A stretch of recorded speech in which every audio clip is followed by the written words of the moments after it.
ভূমে পরবাসী, স্বাধীনতার ৮০টা বসন্তের পরেও কার্যত পরাধীন জীবন।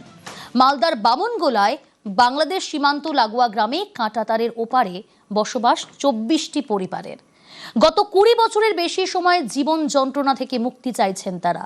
স্বাভাবিকভাবেই বাঁচতে নতুন সরকারের কাছে কাঁটাতারের এপারে পুনর্বাসনের আবেদন জানিয়েছেন। ৮০তম পেরিয়ে গেছে স্বাধীনতা, কিন্তু আমরা পরদিনই বসবাস করতেছি। ২১ বছর আমাদের জীবন জেলে কাটিয়েছি, স্বাধীনতা হয়নি এখনো।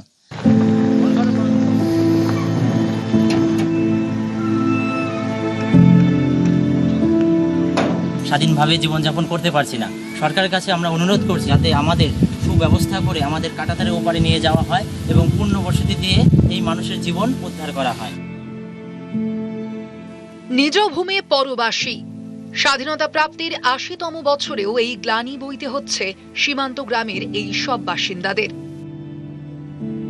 গত ২ দশকের বেশি সময় ধরে স্বাধীন দেশে এদের কার্যত জেলবন্দি দশা। মালদার ভারত বাংলাদেশ সীমান্ত লাগোয়া বামনগোলা ব্লক। এখানকার চাঁদপুর গ্রাম পঞ্চায়েতের আওতায় পড়ে এই তালতলা গ্রাম। সীমান্তবর্তী এই গ্রামে কাঁটাতারের ওপারে বসবাস করছে ২৪টি ভারতীয় পরিবার। নিয়মের বাধ্যবাধকতায় স্বাধীন দেশেও কার্যত পরাধীন দশা তাঁদের। আমাদের যে কোনো বিষয়ে, কোনো হসপিটালে যাওয়া, বাচ্চারা স্কুলে যাওয়া, আমাদের কোনো সংস্কৃতি অনুষ্ঠান করা আমাদের খুবই অসুবিধা হয়। এন্ট্রি করে যেতে হয় এবং এন্ট্রি করে আসতে হয়। আধার কার্ডের বায়োডেটা সম্পূর্ণ আমাদের যে আছে সেই বায়োডেটা দেখিয়ে যেতে হয় এবং বায়োডেটা দেখিয়ে আসতে হয়। মানে বিএসএফের অধীনেই আমরা আছি। চুরি হচ্ছে, অনেক চিন্তা ভাবনা, ঘুম আসে না, পোলাপান নিয়ে আমরা এখানে থাকি, খুব কষ্টে আছি।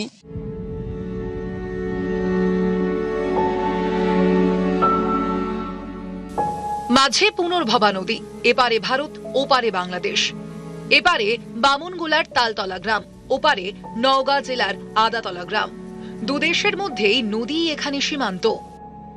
কিন্তু ২৪টি ভারতীয় পরিবার কাঁটাতারের ওপারে চলে গেল কিভাবে? গ্রামবাসীদের দাবি, ২০০৫ সালে সীমান্তে কাঁটাতারের বেড়া দেওয়ার সময় তাদের পরিবারগুলি বেড়ার ওপারে পড়ে যায়। তারপর ২ দশকের বেশি সময় পেরিয়েছে। ২৪টি ভারতীয় পরিবারকে আজও কাঁটাতারের এপারে আনার কোনো ব্যবস্থা নেওয়া হয়নি বলে অভিযোগ। ফলে ভারতীয় পরিচয়পত্র থাকা সত্ত্বেও কাঁটাতারের ওপারেই বসবাস করতে হচ্ছে এই সব পরিবারকে। দিনের নির্দিষ্ট সময়ে বিএসএফকে পরিচয়পত্র দেখিয়ে রেজিস্টারে তথ্য নথিভুক্ত করে তবেই দেশের ভিতরের মূল ভূখণ্ডে যাতায়াত করতে পারেন।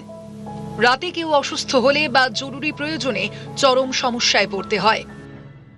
সকাল ৬টা থেকে সন্ধ্যা ৬টা অবধি যাতায়াত করতে পারি। তারপরেও আমাদের একটা সময়সীমা বেঁধে দিয়েছে, যেরকম সকালবেলা ৮টার সময় খুলে ১১টার সময় বন্ধ করে দেয়, আবার 3টার সময় খুলে আবার ৬টার সময় বন্ধ করে দেয়। ২০০৫ সাল থেকে যখন আমাদের এই ফেন্সিং হয়েছে, কাঁটাতার হয়েছে, এই ফেন্সিং দিয়ে হওয়ার পরে আমরা এইভাবে জীবনযাপন করছি।